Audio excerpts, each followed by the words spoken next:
जैसे अन्य लोगों को तुम देख रहे हो, अब से तुम्हें भी ठीक वैसे ही रहना होगा। दूसरा, तुम्हें जल से स्नान करने से पूर्व अपने शरीर पर मिट्टी का लेप करना अनिवार्य होगा। तीसरा, भोजन के लिए केवल कच्चे भोजन का ही सेवन करना है और उस भोजन की व्यवस्था तुम्हें स्वयं करनी होगी। और अत्यंत महत्वपूर्ण बात, यहाँ निवास के दौरान तुम्हारे मन में गलती से भी किसी स्त्री का विचार नहीं आना चाहिए। यदि ऐसा हुआ तो उस शुद्धिकरण प्रक्रिया का प्रभाव तत्काल समाप्त हो जाएगा। अब मैं तुम्हें शुद्धिकरण की प्रक्रिया से जुड़े कुछ विशेष नियमों के विषय में बताता हूँ। ये नियम 5 प्रकार के हैं। मिट्टी योग साधना। इस साधना में तुम्हारे शरीर को पूर्णतः मिट्टी से ढक दिया जाएगा। इस अवस्था में तुम्हें अपनी श्वास को तब तक रोकना होगा जब तक तुम उस मिट्टी के भीतर रहोगे।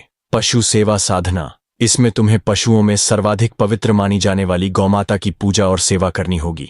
सूर्य साधना। इस साधना में तुम्हें एक पैर पर खड़े होकर सूर्य की आराधना करनी होगी। अग्नि साधना। इसमें तुम्हें मेरे द्वारा उच्चारित विशेष मंत्रों के साथ अग्नि की उपासना करनी होगी। मौन साधना। यह सबसे कठिन साधना मानी जाती है। इस साधना के दौरान तुम्हें कुछ भी बोलने की अनुमति नहीं होगी।